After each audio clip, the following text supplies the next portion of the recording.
a stool, we'll adjust the mic level. Oh, here's the problem. This is facing the audience instead of the speaker.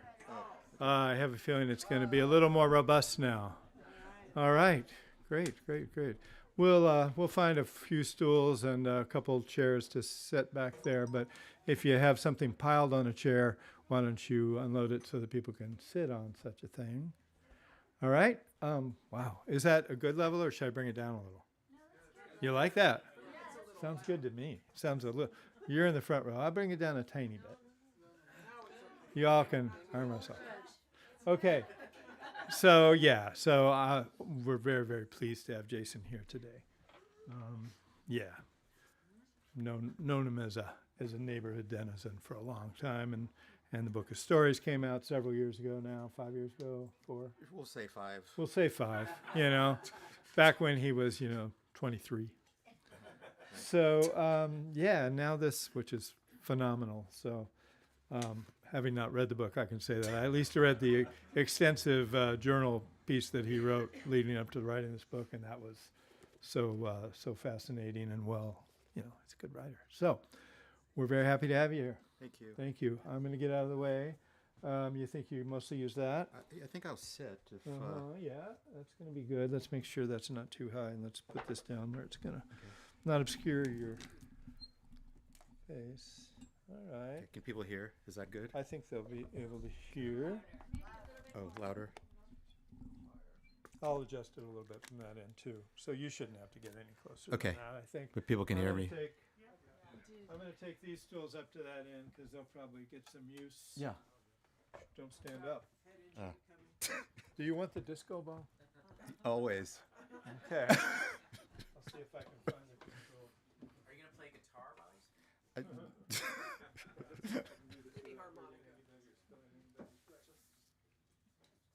Okay. Thanks, everybody, for coming. It makes me incredibly happy to see you all.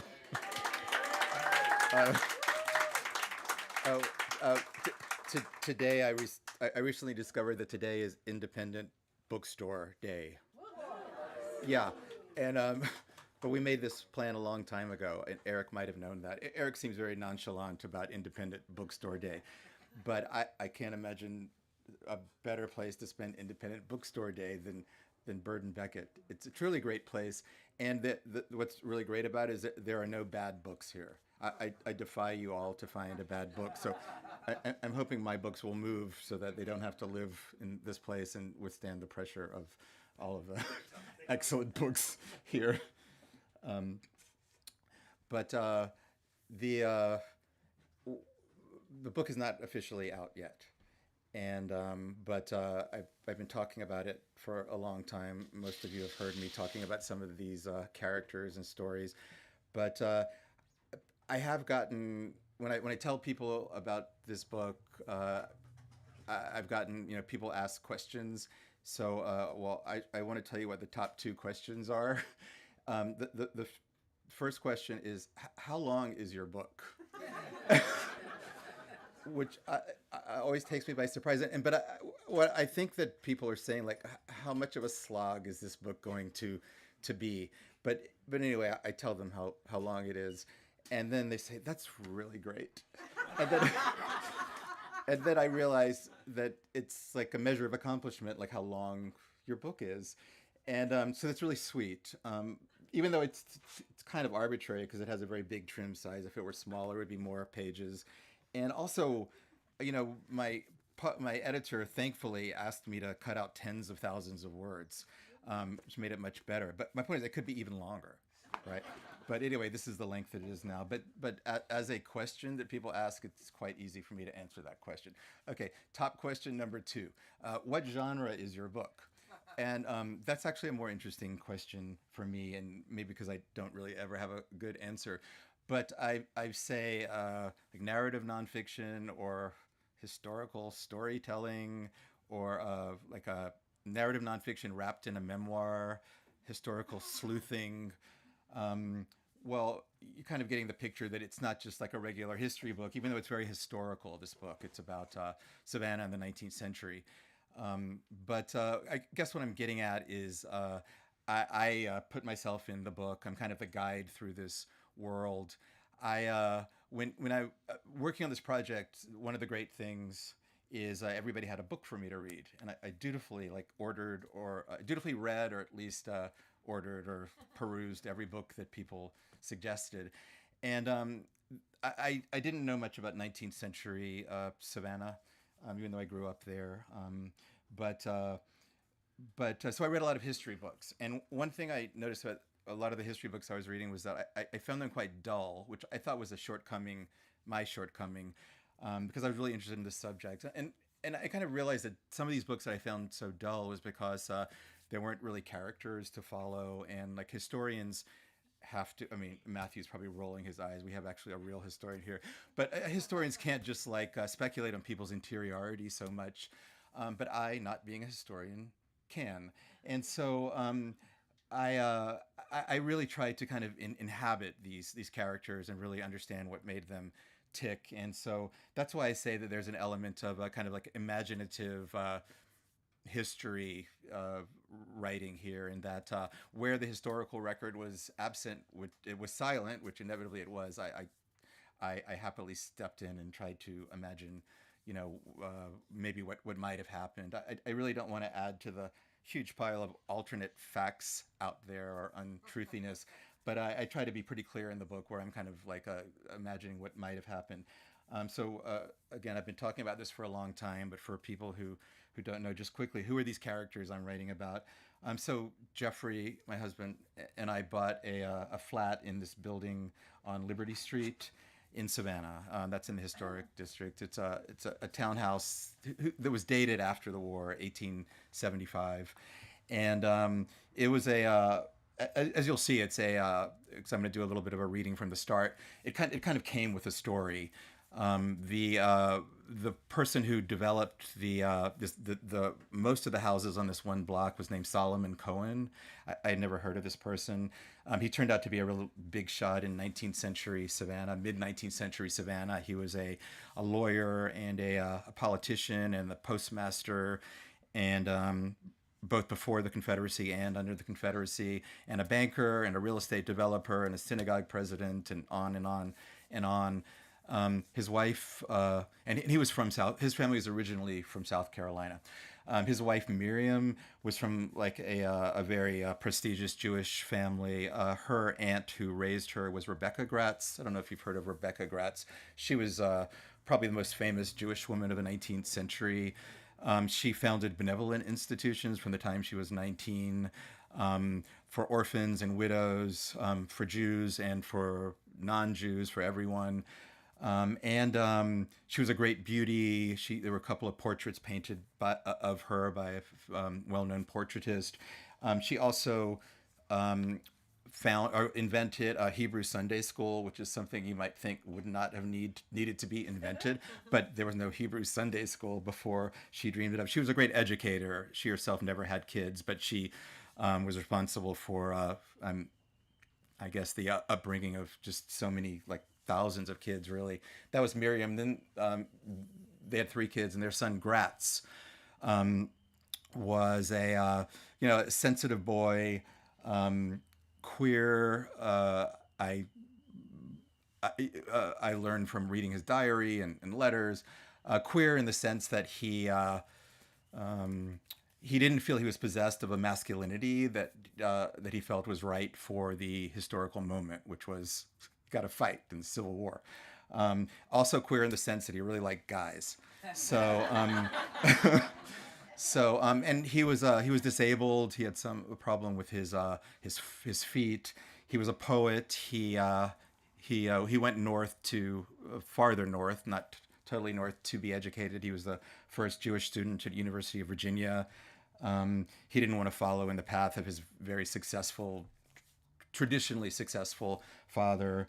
And all these people lived on the block where we bought this flat. And so I felt various connections with these people, but I also felt in some profound way that they were very strange.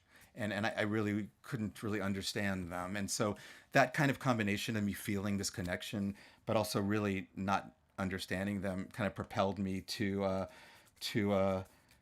write this book and really understand who these people were. So that's why I say this is kind of a quest for me to to understand them. And so I think writing it kind of in first person allowed me to kind of inhabit these characters and really try to understand what made these people tick. Also, writing in first person and kind of making myself the guide through this strange world allowed me to ask extremely naive / stupid questions, so that so you guys didn't have to. I could just do that myself. And well, for example, like why would anybody fight for the Confederacy? You know what I mean? Not why was the South fighting? Obviously, it was to preserve the institution of slavery. But why did this particular kid who spent almost all of the war with an exemption, was desperate not to fight? He thought it'd be humiliating because he was disabled and could barely stand up. Why did he end up going to war? What were his reasons? And everybody predicted he would get killed, and he pretty much did almost immediately, and 3 weeks before the war ended. So, what was his deal? Why did he go to war? That's not naive question number one.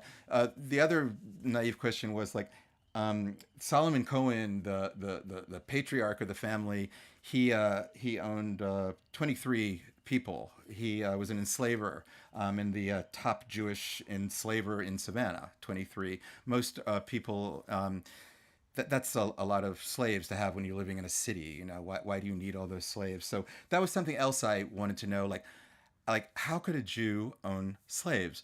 Not that Jews are better than anybody else. I think like recent historical events have kind of borne that out. But it's just that a liberation story is central to the Jewish religion. This is Passover now, and I think it was Dan, who was one of my readers of this book back there, who said, they must have had interesting conversations around the Seder table, because like they're reading this liberation story. Like, anyway, that would have been a very naive question at the time, and I wanted to know, like, was there any kind of controversy about this? And I found, there were famous, almost celebrity. There was a celebrity rabbi from Brooklyn who published this pamphlet called The Bible View of Slavery. And he's like, all of the great patriarchs of the Jewish religion had slaves. Like, who are you to say you can't have slaves? And other rabbis who were like, are you kidding? Really? You're going to defend Jews are defending slavery? Times have changed. Let's move on. So I wanted to understand that too. I wanted to understand what it was like to be Jewish in the South back then. Also, when like a part of your family is against slavery and lives in the North, what that was like. And I think the ultimate question that I wanted to understand is how we remember the Civil War, and especially the Confederate side. How do we memorialize it? How do we remember it? This kid who ended up getting killed in the war, nobody really knows who he is, but there have been a couple of obituaries, and both of them are written in a style that was pretty typical of the time, like very heroizing, but like completely absurd. Like one of them talks about how a smile rested on his beautiful face as the bullet, the bullet pierced his brain. He was very good looking. That is true, but no, he wasn't smiling as this bullet pierced his brain. But they're all written like that, and so I can see why you would want to write that. That must be very comforting for someone's parents. But at what cost does that come to basically remember in this way that's completely fake and completely, it's just a lie? And so I was really interested in that too. And so that's sort of where the historical sleuthing part came in, which I wanted to find out how this kid really died. So that's one of the things sort of driving this quest. So that's what I wanted to say before I read. And I'm just going to read from the first few pages. So I'm not going to have to set up the context or anything like that. And then when you actually read the book, you won't have to read the first few pages. So okay, let me drink a little water.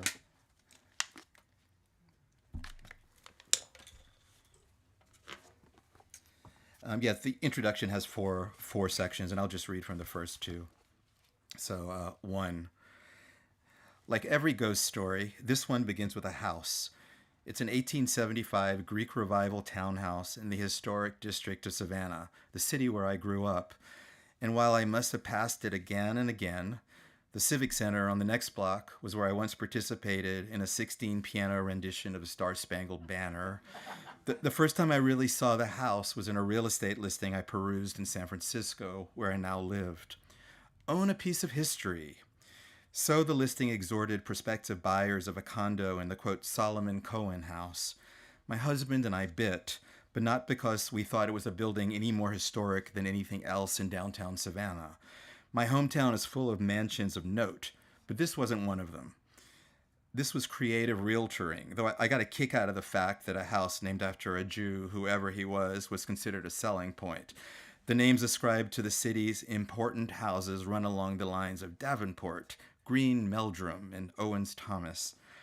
On the other hand, considering that everyone who buys property in the historic district seems to come from up north or out west, they could have called it the Abraham Lincoln House and nobody would have bat an eye. The so-called Solomon Cohen House is on one of the historic district's main east-west thoroughfares. Its median planted with oaks, their candelabra arms festooned with Spanish moss.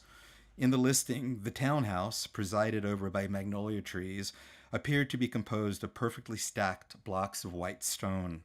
An iron gate secured the recessed entrance to the sidewalk-level apartment, and directly above, the big red front door, under a twin-paned transom window, was lighted by what looked like a gas lamp.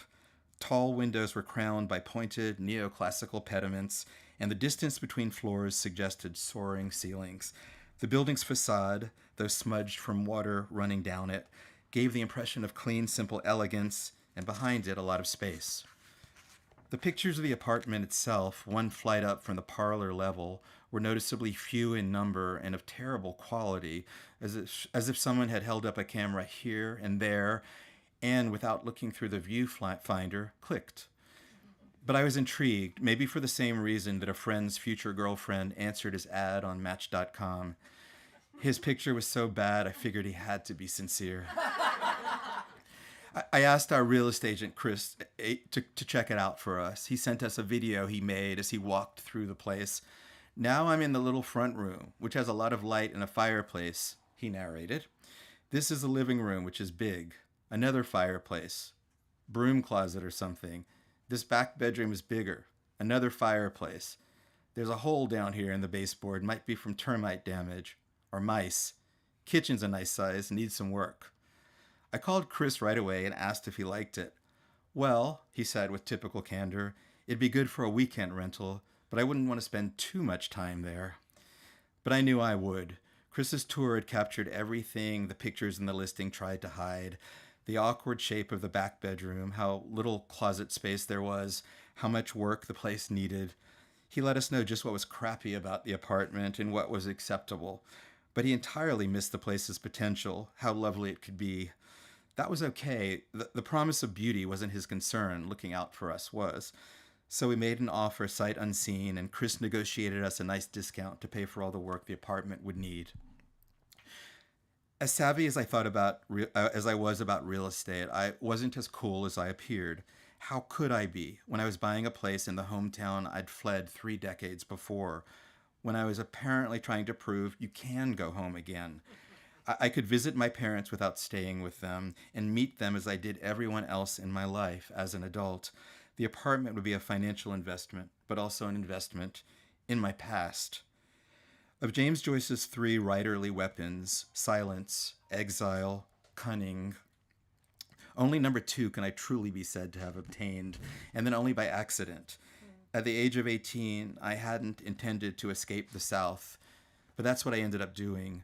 Fleeing from the good son that I was, and from a small, stifling place where everyone knew me better than I knew myself, or thought they did. Now I was back. But the foothold I'd gotten in the past turned out to be from a more remote time than I'd expected. The day came when, for the first time, I stood before the building on Liberty Street with a key to one of its flats in my pocket, admiring the stacked blocks of white stone, picturesquely streaked with historic grime. The townhouse is at the end of the row, a set of 3 that Solomon Cohen developed at the same time. And I walked over to the side, where a narrow passage between the freestanding house next door and my building revealed that its eastern wall was made of brick, and that therefore the front of my row house was also brick, which I now saw was covered in stucco and scored to look like stone. Congenitally naive, I noticed only after buying the apartment on Liberty Street that the building's facade, like many of its era in this historic district, was an illusion. Savannah gray brick is famous locally for its rough beauty. The bricks range in color from faded gray to dark brown, and in their lack of uniformity lies their charm to us now. And it isn't just their color that varies. They're porous, prone to crumbling in the region's subtropical rains, held in place by mortar smudged thickly between them. Even when they were new, no two were alike. They were handmade of clay on the Hermitage plantation, 3 miles upriver from Savannah. The hands that made them belonged to enslaved people, and if you look closely, you might be able to spot on some of them heartbreaking dents made by thumbs. This look, so popular now, didn't impress in the 19th century. If you were going to put your best foot forward with brick, let it be uniform in size, in color, in shape, machine-made up north, as you see in the Kehoe House on Columbia Square, now a supposedly haunted bed and breakfast, and nothing could be classier than stone. But you don't find stone in the coastal low country. For that you have to go to the granite mountains of North Georgia or even farther afield. Well, my building's trompe-l'oeil facade fooled me. Scored stucco looks good too, though the pristine elegance for which the builder had aimed was only going to be restored with a power wash and a paint job, and I sort of liked the facade as it was. Stucco doesn't just conceal, it also protects, as some historic district homeowners discovered when they had their stucco removed, a practice since outlawed, to reveal the dissolving brick beneath. Chris was right about the place. It wasn't in the greatest shape, and I thought I was right too. All it needed was a little TLC, at least to brighten it up and make it a comfortable place to live. We had the heart pine wood floors in the living room and bedroom stripped and polished to a high gloss, and the puke-colored walls painted a creamy beige in the bedroom and living room. Only a remodel was going to give us a fabulous kitchen, but our budget forced us to be creative with what we had. For the walls, we chose a robin's egg blue, and we diverted the eye from the cheap countertops and cabinets, not to mention the rust-colored diamond-patterned linoleum mat with cheery art. We filled the rooms with mid-century furniture from local second-hand stores and stuffed the bookcase with old paperbacks donated by a friend. The apartment came with a white particle board armoire that Chris was kind enough to dispose of before I had to lay eyes on it. It also came with a big gold-framed mirror angled over the mantelpiece to add a note of glitz to the place's austere elegance. The brass chandelier during its part, too, those were staying. And at some point during my first stay, I opened a drawer in a kitchen cabinet and found something else, a sheet of paper printed with information about the house and the man after whom the listing agent had named it. Built for Solomon Cohen, alderman and postmaster of Savannah. He was the brother of cotton merchant Octavius Cohen. Given his extensive real estate holdings, Cohen must have had extensive business interests. His son Gratz enlisted in the CSA and was killed in the Battle of Bentonville in the closing months of the war. Solomon Cohen was a wealthy slave owner by urban standards, with a total of 23 servants, most of which were sent out to work for others. I'd almost forgotten about him. On the internet, before we'd even put in an offer, I'd found a few references to the man who'd had my house built, but researching its history had been a single item on my checklist, far below the boring tasks required to buy the place. Product of an enterprising writing team responsible for a series of essential picture books about Civil War Savannah, the page I'd found in the drawer would turn out to be not wholly accurate. But for now, standing on the linoleum in the odd-shaped kitchen of my 140-year-old flat, I realized that the armoire and the mirror and the chandelier weren't the only things I'd been bequeathed. A legacy of slavery, this I'd also inherited, not just as the owner of this particular piece of property, or as a Savannian, or even as a Southerner, but as an American. It was an inheritance I'd managed to avoid claiming. Whenever I thought about the education I'd received growing up, both the formal one I got in classrooms and the casual one I got everywhere else, it was with anger for how blinded I'd been to the cultural upheavals sweeping through the country. It was the 70s, and how little I'd been taught of my hometown's history, certainly of its slaveholding past. I moved away and never looked back, and I remained as ignorant as I'd always been. But I didn't intend to stay that way. How in good conscience could I? This was a house that came with a story, one that was also my own. 2. When my husband and I were looking for a place in the historic district, my father, who owned and managed rental property, regretfully informed me that there were no deals left in Savannah, he himself having gotten the last of them some 40 years earlier. And not only would I be a damn fool to pay the prices they were asking downtown, who wanted to go there anyway? The crime. Plus, you couldn't find a parking space. And when you did, you had to pay, and not just a couple of quarters either. You couldn't pay him to go downtown, which was exactly where I wanted to own a home. My father and I couldn't seem to have a conversation without getting into an argument. He complained that I always took the other side of every issue, something I never quite understood, for couldn't he equally be said to always take the other side of every issue from me? But it was true we used to agree more when I lived under his roof. He hadn't always seemed to be such a belligerent conservative, and I certainly hadn't always been a touchy liberal. But now there we were at an impasse we couldn't get beyond until I began writing fiction in college. Like all young writers, I wasted no time getting the old-timers in the family to tell all. This was something my father was more than happy to do. He had stories he wanted to tell, and a lifetime of grievances to get off his chest. Writing was his preferred way to communicate. He wrote me long letters, then long emails, and I would reply with more questions. And in this way, our relationship unfolded and endured. And so when Solomon Cohen came unexpectedly into my life, my father didn't seem surprised when I expressed my determination to know this man's story. He'd never heard of Solomon either, and admitted to knowing little about antebellum Savannah. Clearly, if he did, he wouldn't be so bullish on the Old South, which he often summoned in conversation, drawing out the vowels as if to prolong his stay there. He had a way of making this mythical time and place seem at once present for him and irrevocably lost, nowhere reflected in the old buildings downtown. I figured that Jews couldn't have fared so well in the actual Old South. The lynching of Leo Frank in 1913, that's about as far back as my Georgia Jewish history went. I was as ignorant as he was, but I was falling back on certain prejudices, just as he was. My father had a couple of books for me to read. I followed him into his man cave, formerly my brother's bedroom, and we stood before his library, made up mostly of biographies of conservatives like Ronald Reagan and Clarence Thomas, along with a few books on the Holocaust. My father took from a shelf Robert N. Rosen's The Jewish Confederates, and sure enough, Solomon Cohen's story was in it, along with that of hundreds of other Jewish partisans. This meticulously researched book portrays a world largely free of anti-Semitism, where Jews thrived and so were willing to sacrifice everything for its preservation. The Jewish Confederates celebrates the men who fought for their regional homeland despite the cause for which they were fighting. And I'm sure my father, a man who never went to war but always felt under attack, identified with his feisty bunch. For my part, the book opened my eyes about how at home Jews felt in the 19th century South. Next, Dad handed me a first edition of F.D. Lee and J.L. Agnew's historical record of the city of Savannah.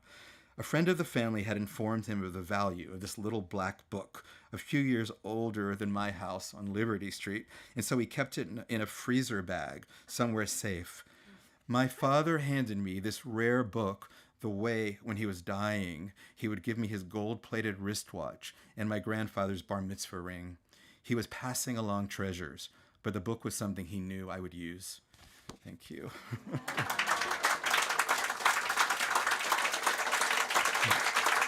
Thank you.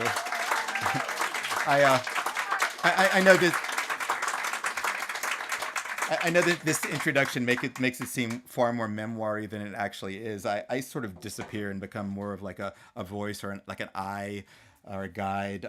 My story, not to be falsely modest, is really not half as dramatic as these people's story living in a time of war.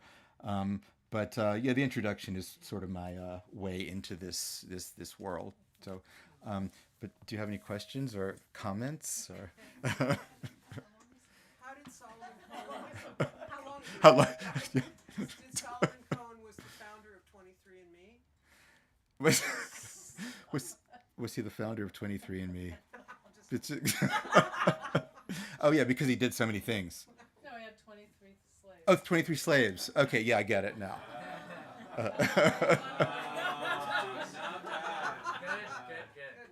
The urban slavery is like a crazy phenomenon. You could like hire out your slaves, so they weren't all living in the house. Some were living on those with like skilled artisans could be living on their own, and setting up shop and just giving a cut of their earnings, which was probably a very large cut to their enslavers. Or they could be loaned out to the city if they had like some municipal project, some swamp to drain. They could loan them out, and so it was quite a lot of quite a income stream, slavery, and yeah. Will you read in Savannah? Do you think you'll go there to do Yeah, I'm going to do it this. This is kind of the old bookstore there. I'm going to be in conversation there with Jonathan Rabb. You know Jonathan Rabb. He writes thrillers mostly, but he also wrote a historical novel about Savannah Jews. So that's how I kind of hit him up. So, hi, Carl. Hi. When you talked about the, I forget the son's name, Gratz. And you said he was really into guys. Like, how did that get written about in the material you read? What language did he use that conveyed that to you? Yeah. It was coded in various ways, and some of the code we can read. He was really into Greek heroes like Damon and Pythias, and that in the 19th century, maybe still today, when you're looking for like hot heroic guys, I mean, you turn to the ancient Greeks. Achilles and Patroclus were the top, and then Damon and Pythias.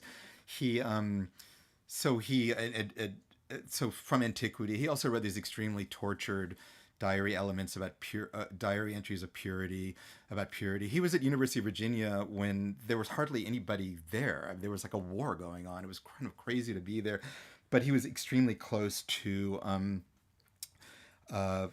He had a few good friends there, and he would write about.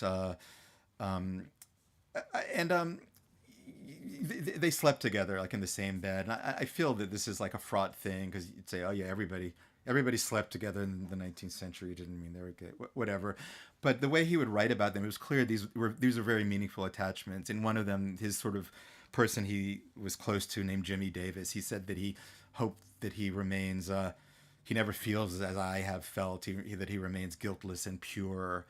And so I don't know, you can read that however you want.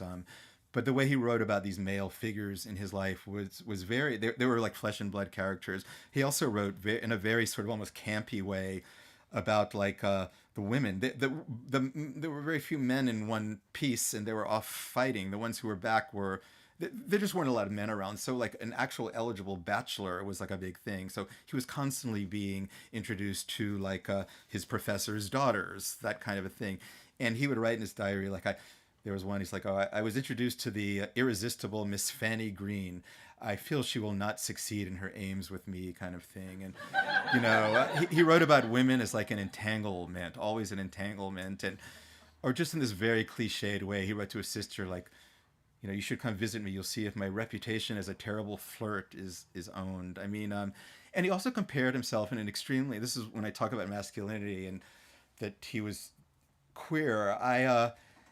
It was very delightful the way he kind of thought of. I mean, he was tortured about not being able to fight, but he compared himself to women constantly in a very delightful way, and it seems like extremely like modern, like very like just like very homo. Like he compared himself to like heroines of opera, female heroines of opera. He compared. He wrote a letter of it. He and one of his mates. He said, oh yeah, we spent the whole morning gabbing like two girls. I mean, he really identified very kind of, he was tortured about a lot of things, but I think being in touch with his feminine side was not one of them. And so, and he also wrote love poems to his enslaved valet. Almost forgot about that. Yeah, his enslaved valet, he wrote these these kind of who that's another story, who managed to escape, and he wrote these tortured poems and diary entries, basically wondering where he was, and he had these cringy names for this person. He called him his Sancho Panza, his genie, his elf, his second self, his better half, his other half. It's on and on and on and on. It was just his very close attachments were with men. So did he ever act on them? I don't know. Maybe, probably not. But yeah, I feel that he was queer in various ways. And yeah. Hi, Sari. Hi, such a beautiful formulation. This idea that one of your motivations was that you didn't know your own history. Yeah. And I never heard that articulated from you before, so it was just amazing to hear. And I know when I went down to visit with you, we got the tour. Yeah, he stood of out. Savannah Oh, with yeah. what was her name? Vonette. Yeah, and I suddenly realized that must have been a sort of foundational part of this journey for you. Yeah. And so I was wondering, like, from the purchase of the flat to the completion of the book, like, where does she fit in? And obviously, who is she? Yeah, Vonette. Her name is Vonette Good Walker. That's actually her name, and she's a tour guide.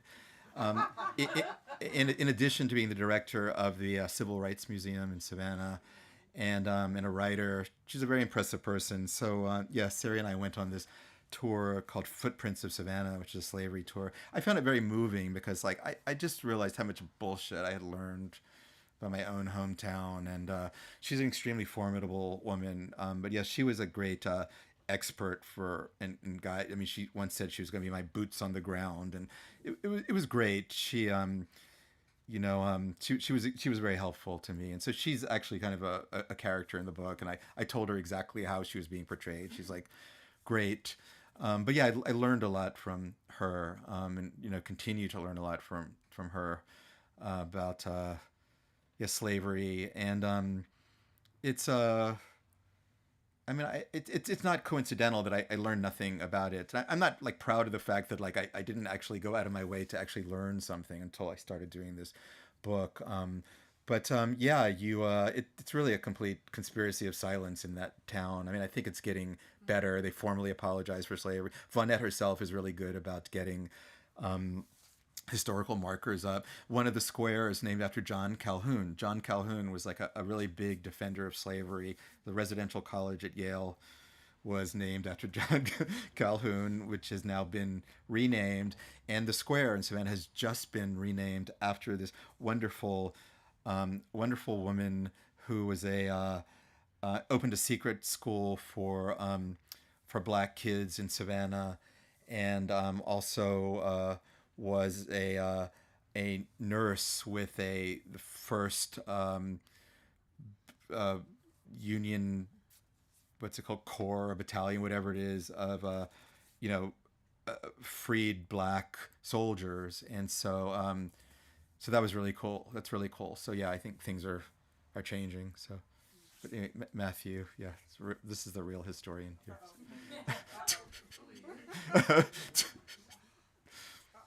Okay. So getting back to your question, which is a really good question, which, by the way, is a historian's question. Well, why did this guy fight? Yeah. What was his motivation? As you know, Savannah is a big town in terms of the history of the Confederacy. It's a really big deal. It's where Alexander Stephens, who was the vice president of the Confederacy, made his famous cornerstone speech. Yeah. In which he said the cornerstone of the Confederacy is the subjugation of the Negro. Yeah, that's true. He just said that, like, right out there. He said that Thomas Jefferson was wrong when he said that all men were created equal. Yeah. That was a historic mistake of the Constitution, and that's why we're leaving. So Savannah was steeped in all of this. So how much of that rubbed off on your historical subject? Was that part? Was he listening to that? Was that part of his motivation? Well, I mean, I kind of speculate in the book whether the father, Solomon Cohen, actually went to hear the cornerstone speech, because it was at this theater where, when we were just in Savannah, it's like some of the longest continuously running. We just saw a performance of Fiddler on the Roof there. But back then it was called the Athenaeum, and yeah, the vice president of the Confederacy gave his famous cornerstone speech, which you wouldn't even know if you didn't go in and kind of look at the stuff on the wall. But so I speculate whether the father of the, Solomon Cohen actually attended. I mean, he was a big defender of slavery, and as a politician, he was just a big defender of states' rights, and he would not let it go. Even after the war, he would not let it go. Other things he would accept. This was other big thing happening in Judaism was the rise of Reform Judaism in that same part of the world. He was a really conservative guy. He reluctantly said, okay, we'll accept this. He was the synagogue president. This is what people want. They don't want all the mumbo jumbo anymore. Fine. Slavery, he just never got over. I mean, he was, so rubbed off. Yeah, he was, and he went to, he was, part of these, he went to the Democratic conventions when they were coming up with platforms and really fought for the preservation of slavery in the territories. That was sort of the big thing that they wanted to make sure that to preserve. The son, I feel, Gratz, he was definitely a racist too. But I think it was more complicated with him. I mean, he never owned anyone. He had never owned anything. I think for his relationship with his enslaved valet, he had this, he talked very consciously, like, this is, our relationship is the emblem of your race and mine. This was like a relationship that Gratz was obviously in denial, that he thought that they were just like, had this really intense emotional bond. The enslaved valet did not feel that way, evidently, because he ran away. He emancipated himself. But he would, I don't think Gratz was kind of a defender of slavery in that way. But so why did he go to war? I really felt that it was more about proving his masculinity. There was a wonderful book by a historian at the University of North Carolina. I think his name is Stephen Barry. And the book is so great because it's so well written. It's just like way better written than you would need it to be. It was just a delightful read where he doesn't deny the reasons that the South was fighting this war, which is slavery, to preserve slavery. But he talks about, by reading diaries, he talked about what these guys thought they were fighting for. And a lot of it was masculinity. A lot of it was they were all being educated at these places where they were learning about like the great heroes of the past. And they were going to come back to be like basically managers of their father's plantation or some kind of clerks or something like that. Here was a chance to be heroic. So I was really interested in kind of the individual motivations, but these people were all racists. That's just goes without saying. I mean, to say that is just to say they were white people alive in the 19th century. I mean, that's just a fact. But there was a difference between kind of, I feel like, the rabid defense of slavery that the father mounted, and this sort of like a way that the son wanted to have these relationships with black people who he acknowledged or believed were his inferiors, this sort of more personal relationship. It was just yeah. Jessica. You said that you tried to put yourself in the shoes of the various characters. How hard was that to do when we're in the 21st century and these are people living in the 19th century? How did you prepare yourself? How did you do that? Yeah, I mean, I read a lot of their, all their letters, and Miriam Cohen was she wrote a lot, and there's an archive in Chapel Hill with her letters and her recipe books and her poetry books, and so these were people who wrote a lot. They wrote back then. They wrote diaries and letters, and so you can kind of hear the way they think. I think so. I did that in an earlier version. I was telling Deborah that I was much more. I think my voice was much judgier. I think, and I was very sort of denouncing the people who I thought were the biggest racists, and that kind of wasn't the best way to do it. So in other words, I tried to be very modern and very like judging them the way we would. and it just was kind of it wasn't really working. Wasn't a very pleasant read, I think. So I really tried to, like, instead of looking at them from the outside, like from the inside out, I really wanted to know how Solomon Cohen could enslave other people and how he could live with himself knowing what slavery was like. Urban slavery is very different than plantation slavery, a completely fascinating phenomenon. Enslaved people had much more mobility. The physical, if anybody's been to Savannah, there's a lane, like a, cobblestone lane behind each street. And so the physical plan of the city made it easier for you to sneak out of your house, to be gone for several days. Enslaved people, runaways could hide that way. And this was like a fact of life. There were lots of letters from enslavers of the time kind of fretting like, oh, I haven't seen my slave in several days. There was much more freedom, and of course, like to go to market, that kind of thing. But there was no true freedom, because the things, especially with the Compromise of 1850, the laws had tightened so much that basically, like, it was almost like against the law not to return a slave to their enslaver. So I mean, there was more mobility in the city, I would say. So why am I talking about this? Oh yeah, I wanted to know how. So I wanted to understand how Solomon Cohen could enslave people, and the institution he was seeing in the slavery was not people being flogged publicly. It wasn't as the city wanted to, even back then, was aware of itself as like maybe a possible tourist place, and this wasn't the image the city fathers wanted, like public whippings. They had a jail where you could put your slave, if you were going away for the weekend and didn't trust them, you could lock them up for the weekend. Yeah, you could have your slave whipped the maximum number of lashes per day if you didn't want to do it yourself, So a lot of this stuff was out of use. But Solomon Cohen still knew what slavery was like, and he had come from South Carolina, which was rice plantation slavery, and very brutal. And so I wondered, how does he live with himself? And so I actually did find letters in which he was writing to his, it was an inheritance thing. He was writing to his sister-in-law about when they were all going to inherit a certain number of slaves from when their mother died. He was trying to make a deal. He was a big deal maker, this guy. Not a good enough deal maker to keep the North and South together. I mean, he was in a position to do that kind of stuff, but he was too rigid. But he was trying to keep this family together, right? This enslaved family together, the slave family together. And he was like, I'll forgive your husband's debts. I loaned him money, and and he was. Anyway, it didn't work. But so there were ways in which I thought, oh, here's a way. And he talked about, well, a sense of duty and humanity is motivating me. It's not money. I'm going to lose out on this deal, right? I'm going to forgive your husband's death.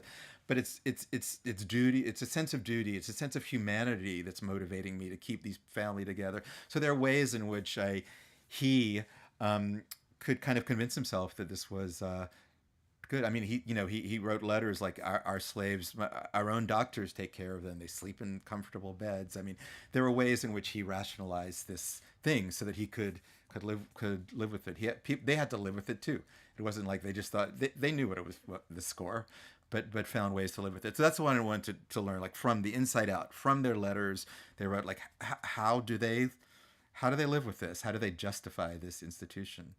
But anyway, Solomon Cohen was not just a isolated, like, evil enslaver. I mean, he was just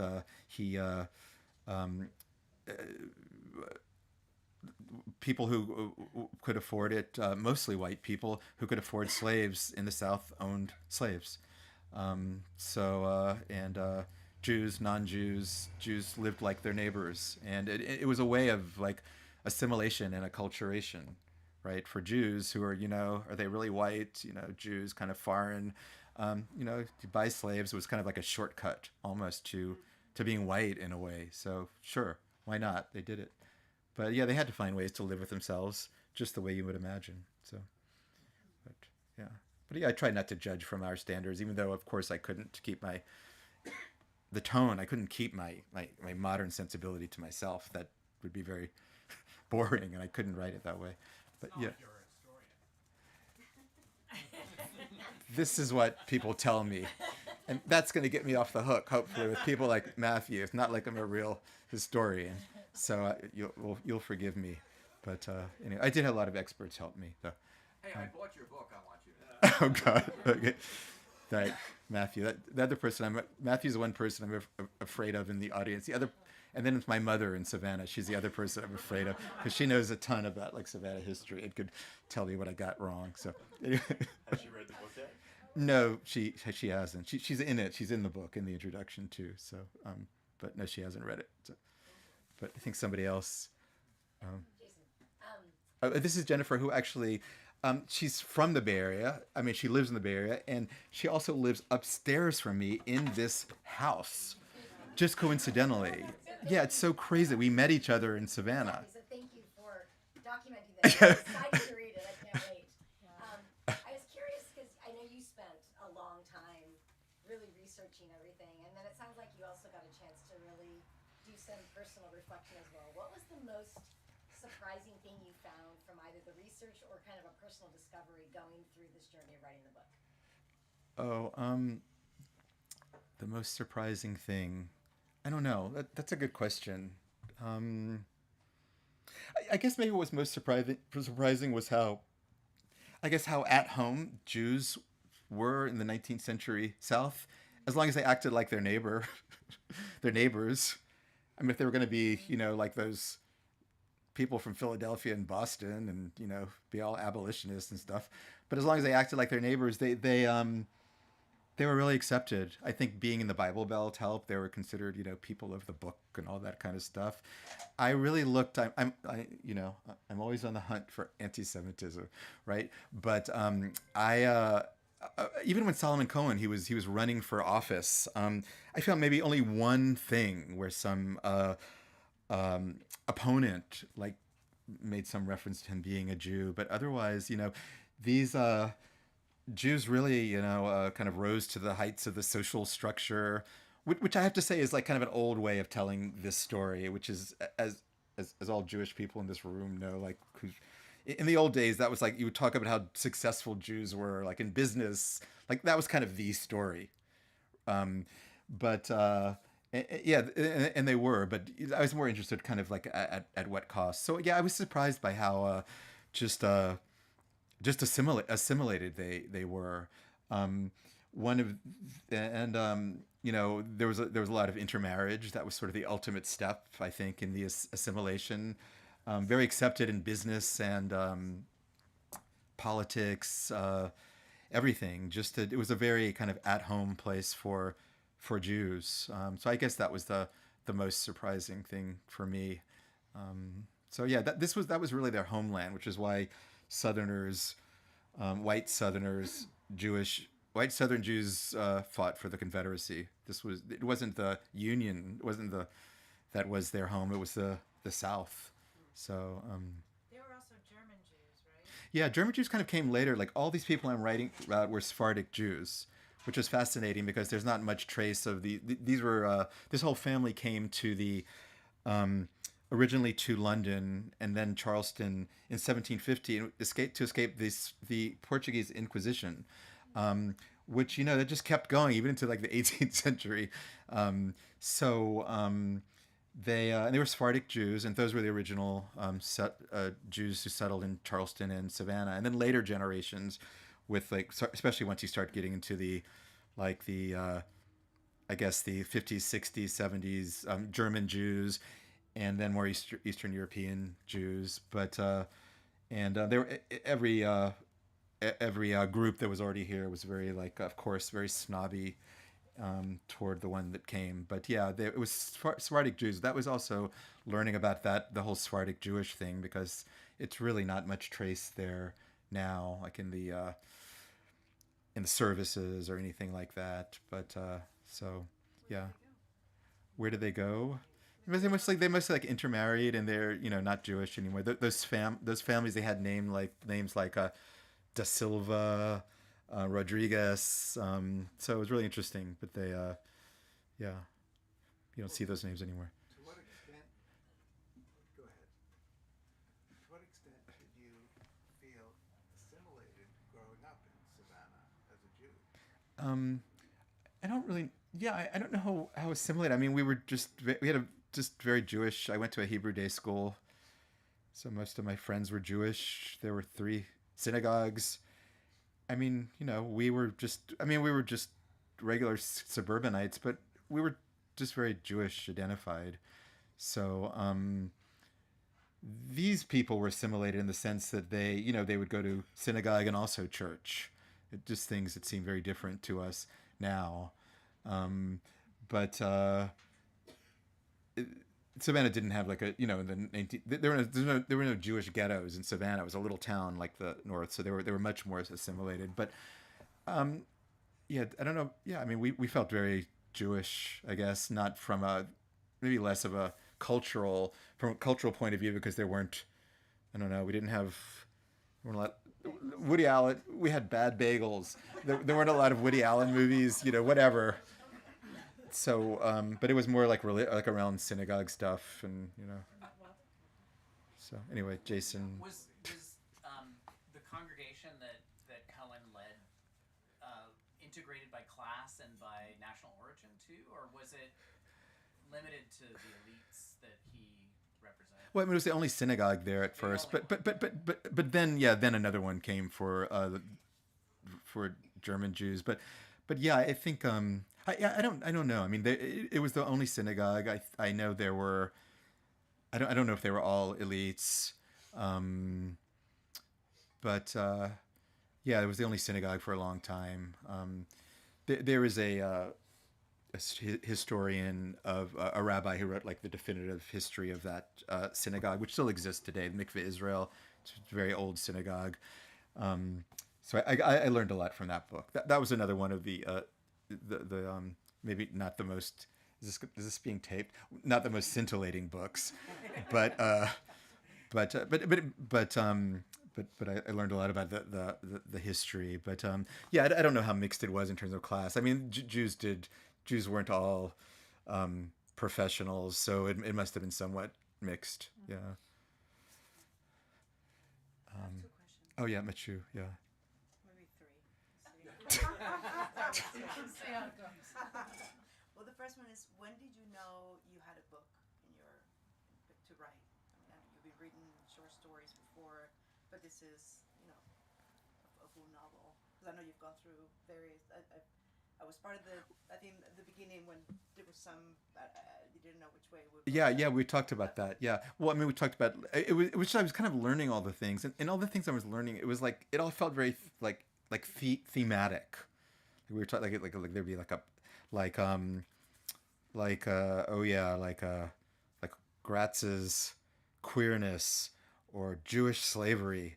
It was sort of these themes that I just sort of wrote about each one, and then I just sort of had these things that were not really fully thought out, but just so I didn't know what the book was. I just know that I wanted to write these little essays about these various themes. But I think it was when I really started to think of these folks as characters the way you would in a novel. Then it started to think, oh, well, there's a book here that wouldn't be just like little mini essays, but could actually be like a story. And at first I thought, Solomon Cohen, I can't stand him. He's awful. Gratz, I don't know, sort of feel connected to him in a way. And it was just, but then I thought, so I wanted to kind of write about Gratz, but then I thought, no, there are other characters that you can't understand him without understanding the other characters. And so once I started thinking of them as characters, like in a kind of, like in a novel almost, then I started to really get interested in it as a story where these themes could be worked in. So I tried to write it as a narrative, kind of as a novel, and hopefully these themes will emerge instead of being too preachy and boring. But how are we doing for time? Because I know I wanted to sign. Are we? Yeah. Oh, yeah. I'll get. Are we okay for time? Yes. Yeah. Okay. But anyway, nobody's answering. Yeah. Okay. Machu. But you can finish your question. What's next? Oh,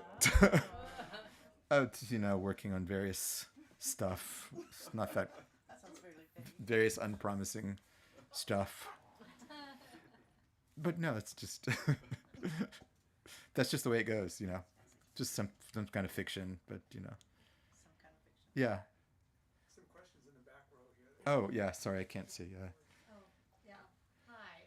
Thank you for writing this book. Oh, And I think so you nice. call yourself a historian, whether you think so or not. I didn't say he wasn't an historian. But No, Matthew's very supportive. I'm just joking that he's my foil. I think for myself, I'm also a displaced Southerner that Oh wow. Okay. from Newbern, North Carolina, and my family's from there. But I too have belatedly discovered I have enslavers in my family, and anyway, you know, I mean, and they too, they came here because they were oppressed, and some of them were Quakers. It's like, you know, the mind just boggles when you get into it. But and so I'm very inspired. I was not a historian. I was a sociology major. It's like, the same sort of rabble rouser. But I just I think what you're doing is what a lot of us are doing right now. Is we're discovering things and it grabs us, and then we have to follow it wherever it leads. Mm-hmm. And it's empowering and it's exciting and it's horrible in a lot of ways.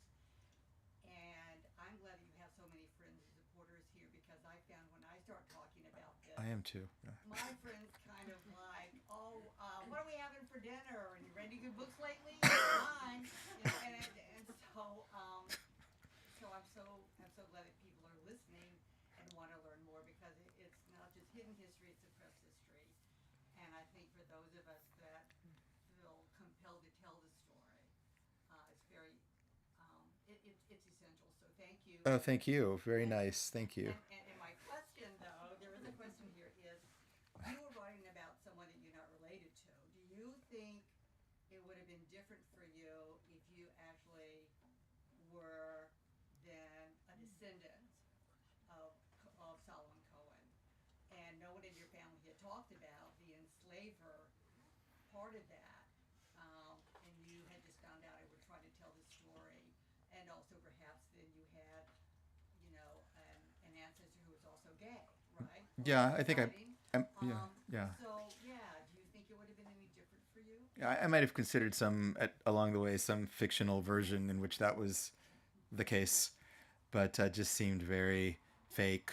I had a little bit of a kind of so much of an identification with these people at one point. At one point, like I actually, because I didn't just like. I did a lot of work in archives, but I also, went to the same places this guy went on the path of war. So I went to various places and various like battlefield museums. I was never into the Civil War or anything like that, so it was really interested going. But at one point, like I introduced myself as this guy's relative, and I was like, why are you saying that? Like I just felt like, do I need more credibility? I just felt so self-conscious about the whole thing. Then I thought, oh God, I can't backtrack now. And but yeah, no, yeah, it would have been different if I had been related. Some people ask, oh, are you related? But no, I'm not related to these people. I mean, these are just people who had on paper. I share certain, I guess, similarities, and it's just a story that came out of this house. But yeah, I know that I there are really great books about people who like discover have an ancestor who was like a grand wizard of the KKK, that kind of stuff. Those are completely fascinating. I do have my own family story to tell, but that just didn't really interest me, and I didn't really seem to relate to this. So I had a lot more of my own family stuff that I just cut. But yeah, it's a interesting question. So okay, well, thank you, and I'll sign books, and we can talk more. Thank you. Thank you. Thank you.